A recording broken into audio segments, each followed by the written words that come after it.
7 दिसंबर का दिन, जिस दिन डॉक्टर अंबेडकर को वो लोग भी मजबूरी में ही सही याद करते हैं जो अपने दिल में गोडसे, गोलवलकर और हेडगेवार को रखते हैं। इन नकली लोगों से डरने की जरूरत नहीं है। ये झूठे लोग हैं।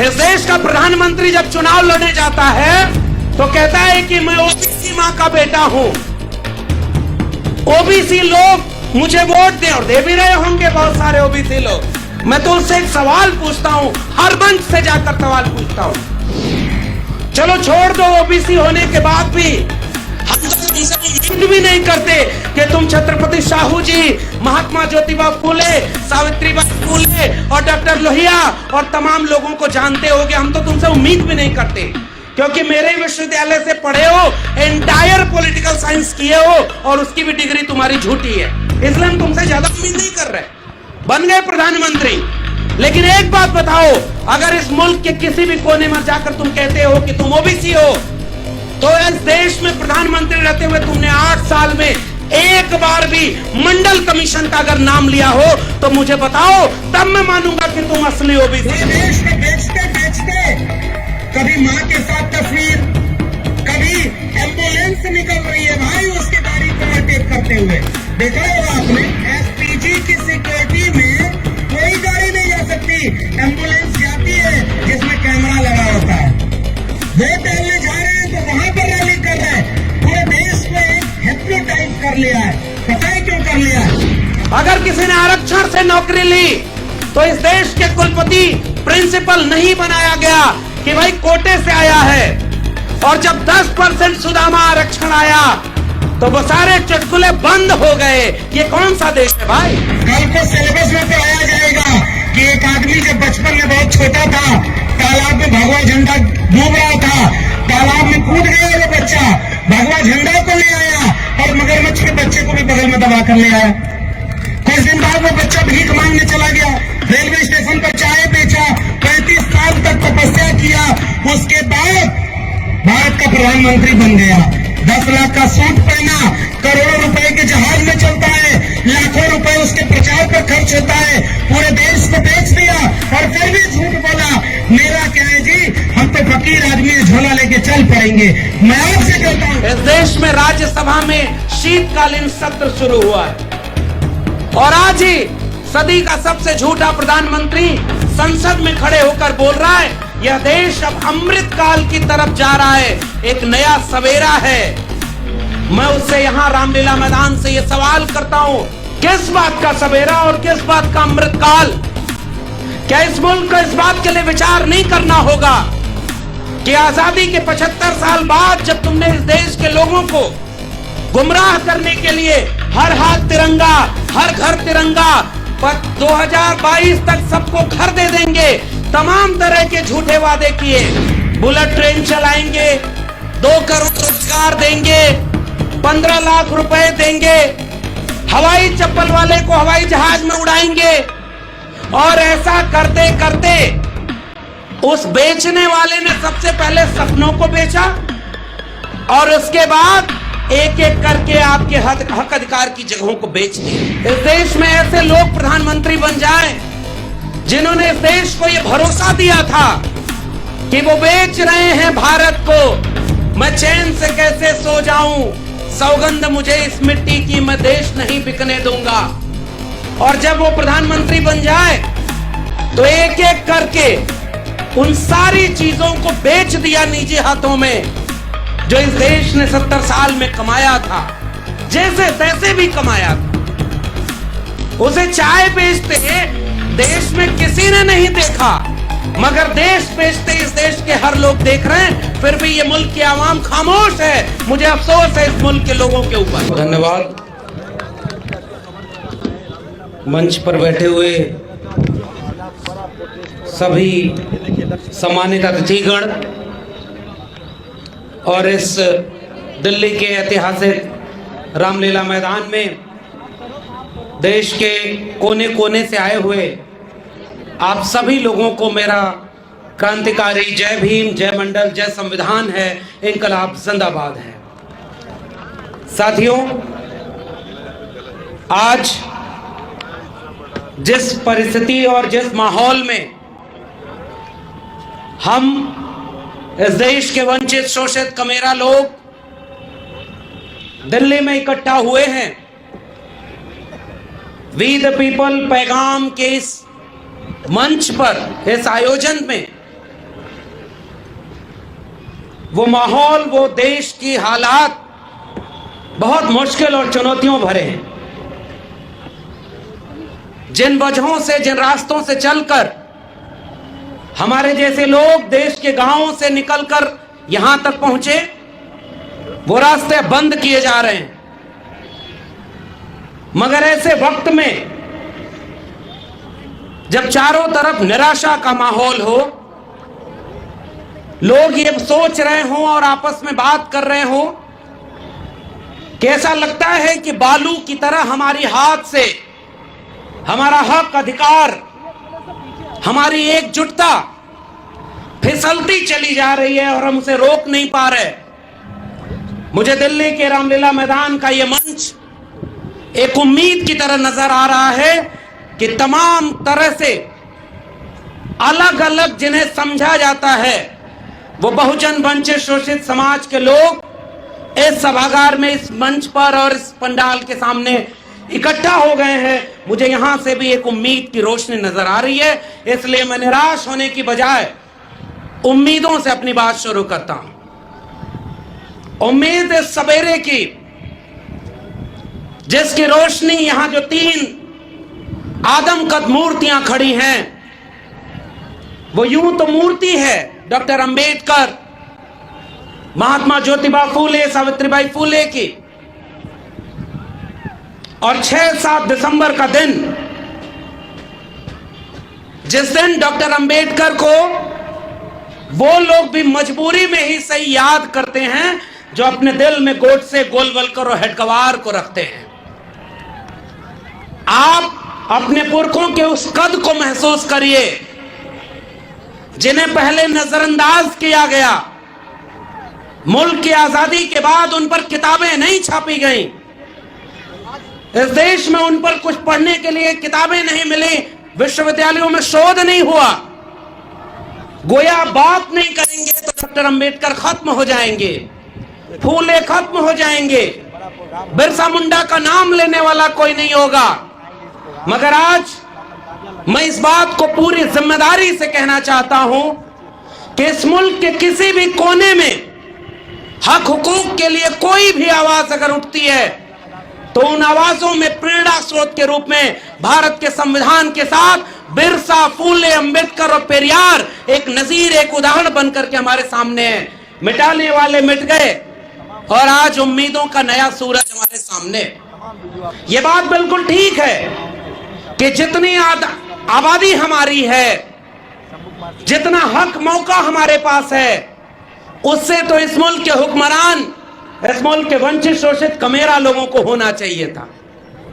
लेकिन अफसोस, मैं तो दिल्ली विश्वविद्यालय में पढ़ाने वाला एक ठेके पर प्रोफेसर हूं। अब इस समय ठेके की बात क्या करना, जब इस समय इस देश में ऐसे लोग प्रधानमंत्री बन जाएं जिन्होंने इस देश को यह भरोसा दिया था कि वो बेच रहे हैं भारत को। मैं चैन से कैसे सो जाऊं, सौगंध मुझे इस मिट्टी की, मैं देश नहीं बिकने दूंगा।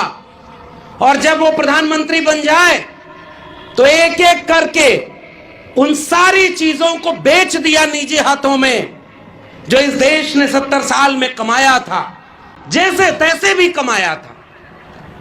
उसे चाय बेचते देश में किसी ने नहीं देखा, मगर देश बेचते इस देश के हर लोग देख रहे हैं, फिर भी ये मुल्क की आवाम खामोश है। मुझे अफसोस है इस मुल्क के लोगों के ऊपर कि उसने धोखा दिया, झूठ बोला। इस देश ने बहुत बुरे प्रधानमंत्री देखे, मगर इतना झूठा प्रधानमंत्री इस देश में कोई नहीं हुआ था। खुलेआम झूठ बोलना, और वही झूठ बोला था उस प्रधानमंत्री ने कि मैं आज इस देश का प्रधानमंत्री तब बन पाया जब बाबा साहब और उनका संविधान था। अरे भाई, अगर तुम बाबा साहब की वजह से प्रधानमंत्री बने तो बाबा साहब के सपनों का भारत बनाते। बिरसा और फूले के सपनों का, पेरियार के सपनों का भारत बनाते, तुम तो जुबान पर डॉक्टर अंबेडकर को रखते हो, बिरसा फूले को, और दिल में गोडसे और गोलवलकर का भारत बना रहे हो। आज जब हम यहां बात कर रहे हैं, इस देश में राज्यसभा में शीतकालीन सत्र शुरू हुआ है और आज ही सदी का सबसे झूठा प्रधानमंत्री संसद में खड़े होकर बोल रहा है यह देश अब अमृत काल की तरफ जा रहा है, एक नया सवेरा है। मैं उससे यहां रामलीला मैदान से यह सवाल करता हूं, किस बात का सवेरा और किस बात का अमृत काल?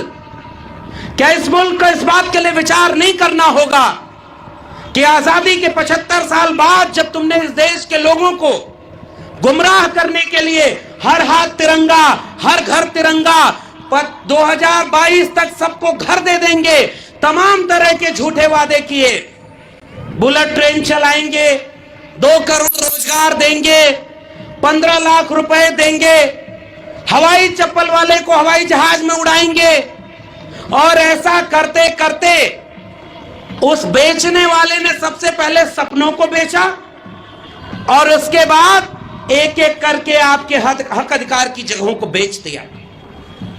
तो किस बात के तुम प्रधानमंत्री और कौन सा ये नया भारत है? मेरा सवाल ये है, हमें को दरिया पे जाने से रोकने वाले हमसे ही पानी का हिसाब मांगते हैं। आज तक तो कभी आपने इन तालीमी इदारों में, देश के विश्वविद्यालयों में बहुजनों को पहले आने से रोका।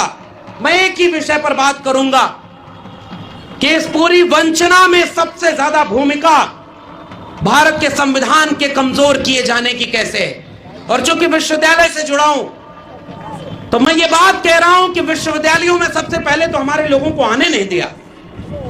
डॉक्टर अंबेडकर हो, फूले हो, पेरियार हो, इन सब ने जो सबसे महत्वपूर्ण लड़ाई लड़ी थी, कलम और किताब की लड़ाई लड़ी थी कि अगर पीढ़ियों को कलम और किताब हाथ में पकड़ाएंगे तो वो केवल अपना मुस्तकबिल ही नहीं, इस मुल्क का मुस्तकबिल बदल कर रख देंगे।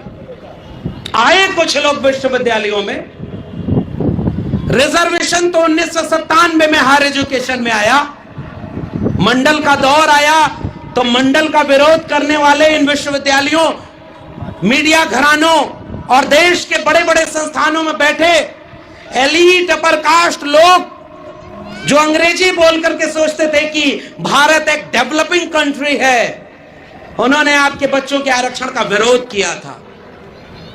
अभी एक वीडियो अभी वायरल हुई, पटना का एक जज, अब विडंबना देखिए, 1 दिन 2 दिन पहले की वीडियो है कि वो जज जब ये कहता है कि भाई क्या सबके घर पे बुलडोजर चला दोगे, कानून का राज नहीं है क्या? तो वो जज इस देश के तमाम प्रगतिशील लोगों को बहुत पसंद आता है, एक नायक बनता है कि चलो भाई सारे जज बिके नहीं हैं, सारे कॉलेजियम से आकर के अपने रिश्तेदारों को जज बनवा करके सरकार की हां में हां मिलाकर न्यायपालिका को इस कार्यपालिका का गुलाम नहीं बना दिए। सारे जज राम मंदिर का फैसला आज सुनाए, कल राज्यसभा की शपथ लें, ऐसे नहीं हो गए। कुछ जज अच्छे भी हैं जो अच्छा फैसला सुना रहे हैं, सबने सर आंखों पर बिठाया। और जब उसी जज की एक वीडियो आई कि एक व्यक्ति जो सामने खड़ा है उसके ऊपर वो पटना हाई कोर्ट का जज कहता है क्या भाई आरक्षण से आए हो क्या, और उसके बाद पूरे कोर्ट परिसर में एक ठहाका लगता है। यह है आजादी के अमृत महोत्सव मनाने वाले मुल्क की हकीकत। अब आप कहते हैं कि भाई हम लोग ये शिकायत करते हैं अपने गांव के लोगों से, कम पढ़े लिखे लोगों से, कि उनको पढ़ने का मौका नहीं मिला तो वो पाखंड में बजी हैं, वो कांवड़ हो रहे हैं, वो अंधविश्वास में जी रहे हैं, और जब पढ़ लिख लेंगे तो समझदार बन जाएंगे। इस जज को जो जज बना है, पता नहीं कॉलेजियम से ही बना है, किसी की रिकमेंडेशन से बना होगा, वो इतना पढ़ लिख करके उस ओहदे पर बैठकर जब आरक्षण का मजाक बना सकता है तो कल्पना करिए एम्स से लेकर के देश के बड़े बड़े केंद्रीय विश्वविद्यालयों में आरक्षण पर कितना अपमान जलील हुआ होगा आपके अपने समाज का एक एक शख्स जिसको मेरिट के नाम पर दुत्कारा गया। जब इस देश में करोड़ों रुपए देकर के कोई डॉक्टर बना तो उस पर कोई चुटकुला नहीं बना कि इसने सीट खरीद करके डॉक्टर बन करके पेट में कैंची छोड़ दी हो। लेकिन अगर कोई आरक्षण से डॉक्टर बना तो लोगों ने मजाक बनाया है। अगर किसी ने आरक्षण से नौकरी ली तो इस देश के कुलपति प्रिंसिपल नहीं बनाया गया कि भाई कोटे से आया है। और जब 10% सुदामा आरक्षण आया तो वो सारे चुटकुले बंद हो गए। ये कौन सा देश है भाई? और मेरिट की बात करने वाले, उत्तर प्रदेश में एक वैकेंसी निकली, उस वैकेंसी में शेड्यूल कास्ट की मेरिट जाती है कट ऑफ 35 नंबर और ईडब्ल्यूएस की मेरिट जाती कट ऑफ 3 नंबर। यानी जो मेरिट वाली थे, मुखस्य जायते ब्राह्मण बाहुर नाम क्षत्रिया, जो मेरिट के नाम पर आरक्षण वालों को गाली देते रहे, जब एक ओपन एग्जाम हुआ और ईडब्ल्यूएस का बैसाखी भीख उन लोगों को मिली तो शेड्यूल कास्ट वाले लोगों से 20 गुना नीचे मेरिट निकली। ऐसे जमूरों ने हमारे लोगों को अपमानित किया है।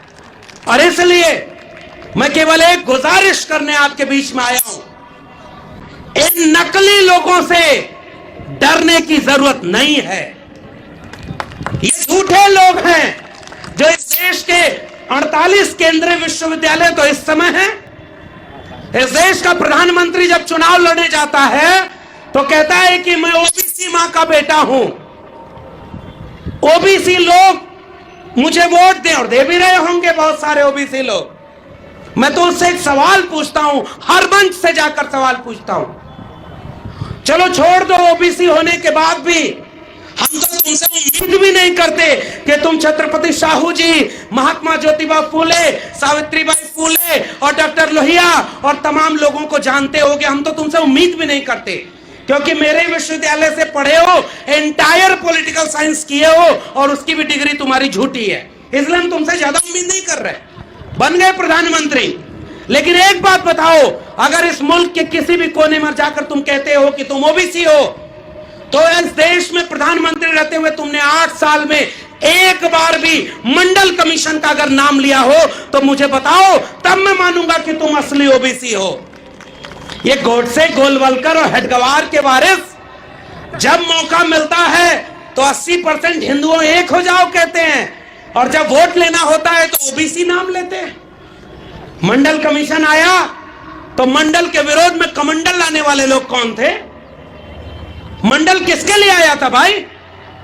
और इसके मंडल के विरोध में सरकारें गिर गई। रामलीला मैदान ऐतिहासिक है, बहुत बड़े बड़े लोग यहां पर बैठे हैं, बहुत अनुभव है।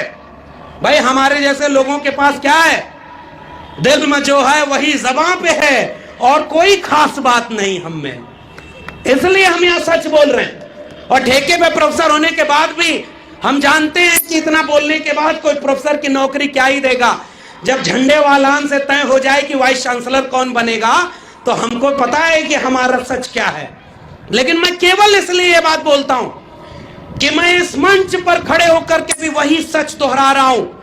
कल था 6 दिसंबर और अपने पुरखों को याद करते हुए कह रहा हूं, अगर इस देश में भारत का संविधान और मंडल कमीशन न होता तो मैं आज आजमगढ़ जैसे गांव में जाकर जिले में कहीं भैंस गाय चरा रहा होता। मैं इस देश के केंद्रीय विश्वविद्यालय, दिल्ली विश्वविद्यालय में प्रोफेसर कभी नहीं बन पाता।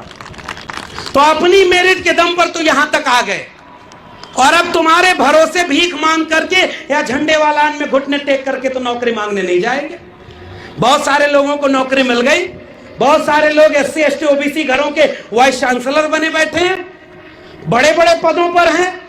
मगर मैं याद करता हूं कि बड़े बड़े परमानेंट लोगों को कोई नहीं जानता, बड़े बड़े ओहदे पर मिनिस्टर और बड़े बड़े ब्यूरोक्रेट को कोई वो सम्मान नहीं देता जो मुझे और इस मंच पर बैठे हुए संघर्ष करने वाले लोगों को सम्मान मिलता है। मुझे ऊर्जा केवल इस बात से मिलती है, ऐसे लोगों के बीच आकर के मिलती है कि हम जब आंख बंद करें तो इस बात का अफसोस ना हो कि जिस सीढ़ी पर चढ़कर हम संविधान और मंडल कमीशन से होकर यहां पहुंचे, हमारी आंखों के सामने जब उन सीढ़ियों के एक एक डंडे तोड़े जा रहे थे तो हम खामोश नहीं बैठे थे, हम बोल रहे थे, हम जानते थे और ये सवाल पूछ रहे थे कि देखो इस देश में हिंदू के नाम पर एक झूठ फैलाया गया। कोई हिंदू नहीं है भाई, अगर हिंदू है तो पहला हिंदू वो जितेंद्र मेघवाल क्यों नहीं था जिस बच्चे को मटका छूने पर मारा किसी मुसलमान ने नहीं मारा था। इंद्र मेघवाल को किसी मुसलमान ने नहीं मारा। रोहित वेमुला पाल तड़वी को किसी मुसलमान ने नहीं मारा। और ये नमूने टीवी पर बैठकर बिकी हुई मीडिया और बिके हुए अखबार से कहते हैं कि इस देश के हिंदुओं एक हो जाओ, तुम्हारे मुसलमानों से तुम्हें खतरा है। मैं आपसे केवल एक गुजारिश करने वाला हूं और वो सब आप जानते हैं। मंडल कमीशन के खिलाफ आंदोलन करने वाला मुसलमान था क्या?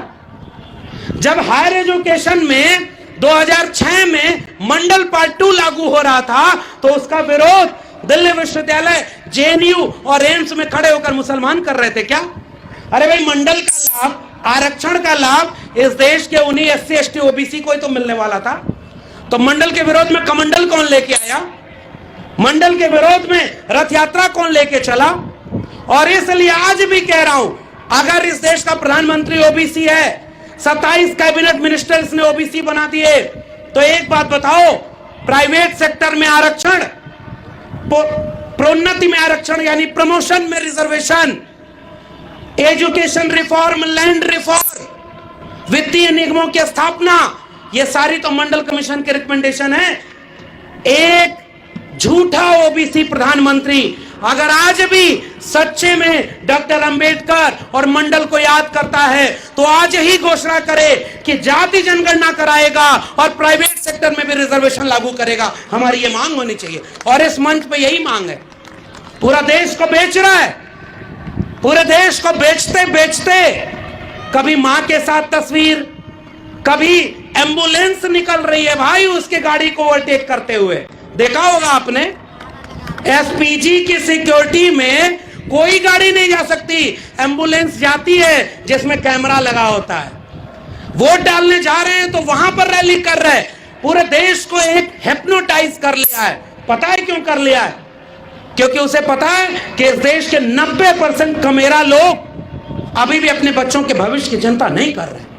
और ये आखिरी गुजारिश मेरी है, बहुजन आंदोलन में तमाम खामियां होंगी, मैं इन खामियों को गिनाने के लिए इस मंच का इस्तेमाल नहीं करूंगा। हम उम्मीद की रोशनी की तरह क्या देख सकते हैं? अब सब कुछ बेचने वाले लोग, सब कुछ को खत्म किया जा रहा है, तो आपके पास बचाने के लिए क्या है? कोविड में जब सारे सरकारी अस्पताल जान बचा रहे थे, प्राइवेट अस्पताल बंद थे, फिर भी एक कर सरकारी अस्पतालों को बेच दिया, BSNL बेच दिया, रेलवे बेच दिया, स्टेशन बेच दिया, एक एक करके सारी चीजें बेच दी हैं। ये वी द पीपल के लोग एक सवाल पूछते हैं कि भाई ठेके में कोई रिजर्वेशन क्यों नहीं है?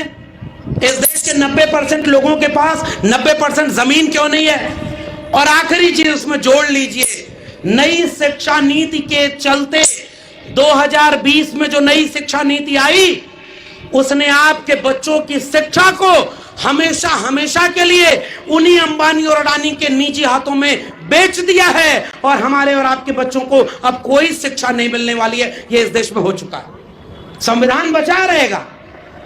संविधान दिवस के दिन कितना भी बड़ा झूठा प्रधानमंत्री हो, कितना भी कोई रबर स्टाम्प, कोई भी मंत्री विधायक बना दिया जाए, वो संविधान की शपथ लेंगे। संविधान के अंदर के जितने अधिकार हैं वो खत्म कर दिए गए।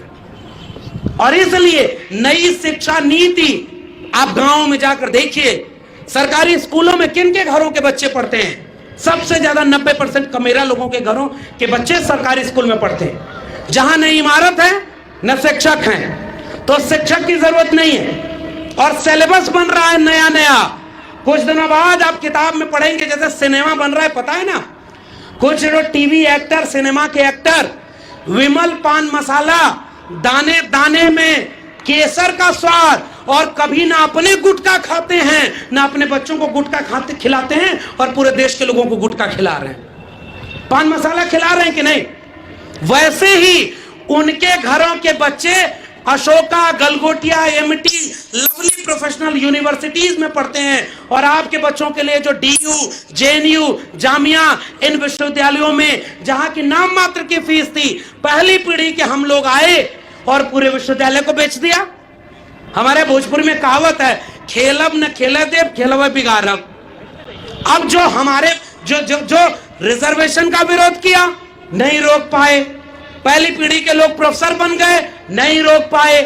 पहली पीढ़ी के लोग आकर के इन विश्वविद्यालयों में खड़े होकर 13 पॉइंट रोस्टर का विरोध करते हैं, भारत बंद करते हैं, नहीं रोक पाए। जब नहीं रोक पाए तो पूरे विश्वविद्यालय और स्कूलों को अंबानी अडानी का तो बेच दिया। इसलिए वंचित, शोषित, कमेरा लोगों, मुल्क के 90% आवाम, मैं आपसे केवल एक गुजारिश करने आया हूं, अधिकतम सहमति मत बनाइए। उनके लोग आपके बीच में आते हैं और कहते हैं ओबीसी का सारा हक इन 3 जातियों ने खा लिया, इसलिए तुम हमारे साथ आओ। शेड्यूल कास्ट में सारा हक इन जातियों ने खा लिया, तुम हमारे पास आओ। अरे भाई 8-10 साल हो गया उधर गए, एक बार देख लो लाठी और जेल के अलावा कुछ मिला क्या? कुछ मिला क्या? अरे भाई 100 रुपया लीटर पेट्रोल बिकेगा तो केवल मुसलमान खरीदेगा कि उसमें SC ST OBC भी खरीद रहा है? अगर 200 रुपया लीटर पेट्रोल और सरसों का तेल, 1200 रुपए जो LPG गैस, महंगाई, बेरोजगारी, करोड़ों करोड़ लोगों के रोजगार चले गए, शिक्षा के तालीमी इदारे बर्बाद कर दिए गए, तो हमारे भी बच्चे मारे जाएंगे ना। तो ये जो दुश्मन हमारे बीच से हमारे सामने खड़ा किया जाता है और हमारे लोग हमारे दुश्मन बन जाते हैं। इन बारिशों से दोस्ती अच्छी नहीं फराज, कच्चा तेरा मकान है कुछ तो लिहाज कर। और मैं उम्मीद की तरह अपनी बात को खत्म करूंगा केवल यही कि माना कि स्याह रात नाम लेती नहीं ढलने का, यही तो वक्त है सूरज तेरे निकलने का। मीडिया बिक गई थी तो ये बहुजन समाज के लोगों ने अपनी जबान को अखबार और अपने हाथ में कलम और यूट्यूब चैनल का एक वीडियो बनाने का जिम्मा लेकर के मेन स्ट्रीम मीडिया को 2ym दर्जे का बना दिया और घर घर अपनी आवाज बुलंदी से पहचान रहे। गांव में हम जाते हैं तो लोग हमसे कहते हैं कि साहब आपको सुनते हैं तो बड़ी हिम्मत मिलती है। सच कहें तो हम तो डरे हुए लोग हैं। जब हमारे गांव में कोई व्यक्ति मुझसे कहता है जिसे मैं नहीं जानता कि आपकी वो पाठशाला मैंने सुनी थी, मुझे हिम्मत मिल जाती है कि बाबा साहब के समय तो बड़ी मुश्किल से जनता प्रबुद्ध भारत मूक नायक निकालना पड़ा, बंद हो गए अखबार, फूले साहब का अखबार बंद हो गया, अकेले थे ये लोग, लड़कर हमें यहां तक पहुंचा दिया। आज इतने लोग खड़े हैं और इस मंच को देखिए, बहुत अरसे बाद दिल्ली में इतना बहुरंगी, समावेशी और ताकत का मंच बना है। मैं यहां एक उम्मीद की तरह एक बात कहकर जा रहा हूं, बाबा साहब की मूर्तियां बनवाने वाले, जोर से जय भीम बोलने वाले आपको झूठ बोल करके आएंगे ताकि गोडसे, गोलवलकर और हेडगवार के संघ के भारत को बना ले जाएं। उनसे सजग रहिएगा और उनसे एक बात कहिएगा, तुम मूर्तियां बना रहे हो डॉक्टर अंबेडकर की, अच्छी बात है। अरे भाई इस देश में सबसे ज्यादा मूर्तियां अगर तोड़ी गई तो वो भी डॉक्टर अंबेडकर की ही थी। क्या मूर्ति तोड़ने से डॉक्टर अंबेडकर का कोई नुकसान हुआ? तुमने एक मूर्ति तोड़ी और 10 नए अंबेडकर के वारिस खड़े हो गए और आज ये अंबेडकर के सपनों का भारत बनाने के लिए, शिक्षा बचाने के लिए, रोजगार बचाने के लिए, शौचालय और देवालय की राजनीति का एक ही जवाब है, स्कूल, कॉलेज और विश्वविद्यालय बचाओ, अपने आने वाली पीढ़ियों को बचाओ, शिक्षा और रोजगार को बचाओ, वरना इतिहास बदल दिया गया है। सिनेमा बन रहा है ना कि मोहम्मद गोरी को पृथ्वीराज चौहान ने मार दिया था, 4 हाथ 24 गज अंगुल अष्ट प्रमाण, ताऊ ऊपर सुल्तान है मत चूको चौहान, झूठी एक किताब लिखी गई और उस पर सिनेमा बना दिया और इतिहास बदल दिया। कल को सिलेबस में पढ़ाया जाएगा कि एक आदमी जब बचपन में बहुत छोटा था, तालाब में भगवा झंडा डूब रहा था, तालाब में कूद गया वो बच्चा, भगवा झंडा को ले आया और मगरमच्छ के बच्चे को भी बगल में दबा कर ले आया। कुछ दिन बाद वो बच्चा भीख मांगने चला गया, रेलवे स्टेशन पर चाय बेचा, 35 साल तक तपस्या किया, उसके बाद भारत का प्रधानमंत्री बन गया, 10 लाख का सूट पहना, करोड़ों रुपए के जहाज में चलता है, लाखों रुपए उसके प्रचार पर खर्च होता है, पूरे देश को बेच दिया और फिर भी झूठ बोला मेरा क्या है जी, हम तो फकीर आदमी है, झोला लेके चल पड़ेंगे। मैं आपसे कहता हूं हमारे और आपके बच्चों का क्या होगा? इसलिए आखिरी गुजारिश, बहुत कुछ बर्बाद हो चुका है, न्यूनतम सहमति पर अधिकतम एका बनाइए। छोड़ दीजिए कुछ चीजों को, वो नहीं सुधरेंगी। लोग कहते हैं इतने संगठन हो गए। अरे भाई, सदियों की भूखी नस्लें दोनों हाथों से खाती हैं। इसलिए मैं तो ये खुश होता हूं कि जितने संगठन हो गए उतनी जगह पर बातें मनाई जा रही हैं। तो एकजुटता मुद्दों पर हो। एससी एसटी ओबीसी की एकजुटता इस बात में बनेगी कि ओबीसी के घरों में जाकर मुझे भी समझाना है कि भाई, तुम्हारे जज नहीं, तुम्हारे प्रोफेसर नहीं, तुम्हारे डॉक्टर नहीं, तुम्हारे अंबानी अडानी तुम्हारे घर में नहीं, जो उद्योगपति हैं ये तुम्हारे घर में नहीं, ब्यूरोक्रेट तुम्हारे घर में नहीं, क्योंकि जाति तुम्हारी ओबीसी थी। दलित का शोषण भी जाति के नाम पर, ओबीसी का शोषण भी जाति के नाम पर। आदिवासियों को जा रहे हैं हिंदू बनाने, वनवासी कहने। आदिवासियों के बीच में राजस्थान पिछले दिनों गया और वो आदिवासियों को कहते हैं कि डॉक्टर अंबेडकर तुम्हारे नेता नहीं है। और लाखों लोगों की भीड़ में सबसे केंद्र में जो उन्होंने तस्वीर लगाई थी वो बाबा साहब डॉक्टर अंबेडकर की लगाई थी। तो ये नफरत के सौदागर हमें तोड़ रहे हैं। हम मोहब्बत के लोग हैं। हमारे पुरखों के हाथ में कलम और किताब थी। हमें भी मोहब्बत से इस देश में नफरत को रोकना है।